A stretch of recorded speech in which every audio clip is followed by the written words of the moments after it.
Morning gang, and welcome to Hollywood Hills once again. And now that the season has officially kicked off, it is kicked off in style as well. We've gone all the way through the gearbox and we are flat out pinned in fifth already. So last week was the opening round of the GXCCs, and for the first time I'm not actually going to talk too much about that on Hollywood Hills. The reason for that is Hollywood Hills and LiveX have been brought in to give you the full productions, and our first show will actually be coming up on Ignition this week Saturday, and this is what you can watch out for. With a busy 2020 tour planned, the GXCC racing season kicked off at Bronkhorstspruit for round one of the championship. The first show focused in on the highlights from our junior and our quad categories, which gave us some epic racing. Watch out for Ignition Channel 189 to catch up on what went down in the dust.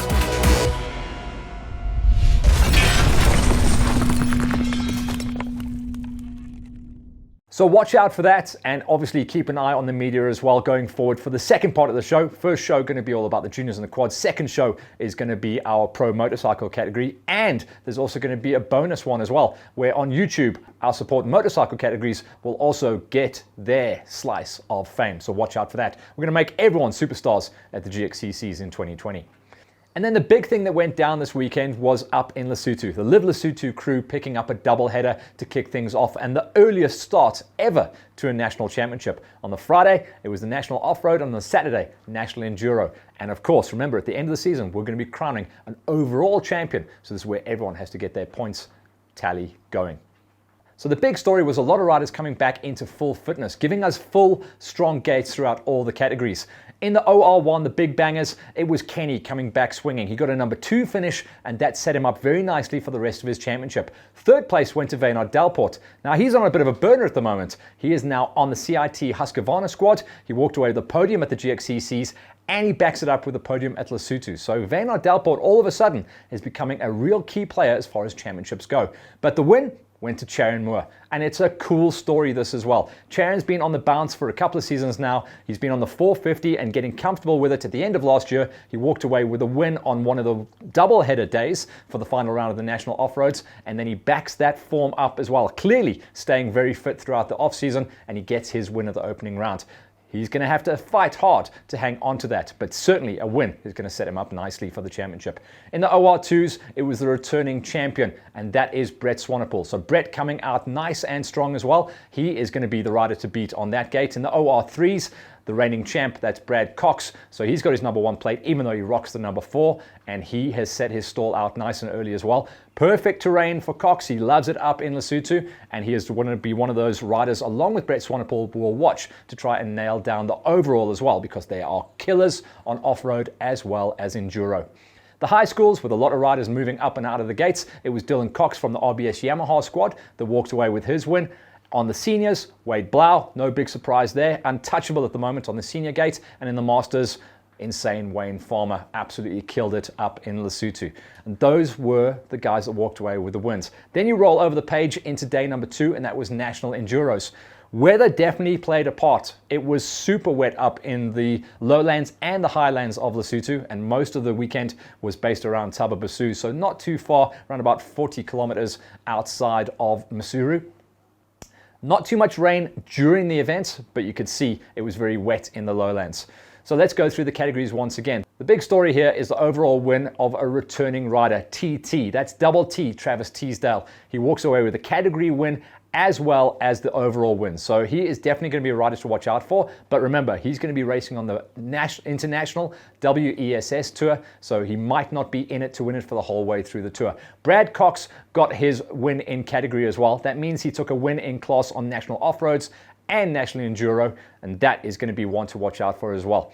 Very strong results the whole way through the page as well, but not massive numbers going up there. We did see the juniors make the trip as well. So we had little baby Bester taking the win in the juniors with Tristan Hedgecock on his wheel. So that's nice to see the juniors that are going to be moving around the country with the national elite and senior riders as well. On the age group categories, the Masters was an in-house battle for the Bradley Bidvest Yamaha boys. It was Bruce May that took the win with Denzel on his wheel.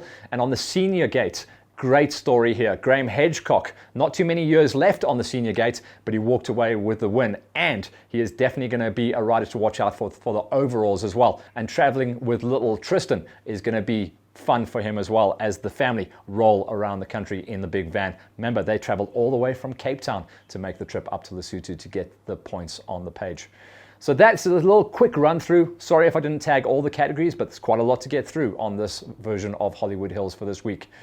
Coming up then around the corner in just 2 weeks' time, we've got the opening round of Farm Jam. That's a fun one for us as well. We're part of the production crew once again. We covered the last 3 rounds in 2019, and we did actually see some increase in numbers. So we're expecting to see some big numbers on the page for Farm Jam as well. That's 22nd of February. Round 1, and that's going to be at the Dirt Tracks facility up in Middelburg. A lot of guys asking what's the track going to be like. A lot of quad guys were worried they weren't going to be able to make the cut. Confirmed, we're running juniors, we're running quads, we're running all the bike categories, and it is going to be a junior and quad friendly safe track and a nice open track for the bikes as well. Expect to see the senior loop running around 25 to 30 kilometers with a little 10K for the kids. It's going to be an epic race up there, and we're opening up our first round of 6 on the tour. You can see also in the advertising that Rubine Racing have come in as a co-sponsor of Farm Jam. They're going to be covering the costs of the junior trophies, giving whole shop prizes, and a lot of support. So thanks to Rubine Racing. They help us out here at Hollywood, and they're helping the big show up at Farm Jam as well. Then this is a new initiative that we're running with BaseFit coming on board as a sponsor once again for 2020 with Hollywood Hills. Mandy Ludwig and the whole crew are putting together some initiatives that we're helping them promote throughout the season. This is the first one. It's called Fuel It Up. BaseFit is going to be giving away 2 personalized nutrition plans to 1 lucky Hollywood Hills follower and BaseFit fan as well as a friend. To enter the competition is easy. All you have to do is go to BaseFit's Train to Win Facebook page and comment on the Fuel It Up post and tag a friend you feel would benefit from some nutritional advice for riding. The winners will be announced on the first Hollywood Hills video in April. So that's something cool for you guys to watch out for. But for now, it's been a busy one, a lot of stuff going down, and we're getting ourselves ready to go forward into the rest of the season. Next week, we're going to take a short break because it's hot time, Valentine's Day. We're going to roll off for that one, and we'll come back and report back after the Farm Jam event. Remember, Farm Jam, 22nd February. We'll see you guys up there. And also, watch out for Ignition TV and social media as all the big full production report backs come in for the GXCC Round 1.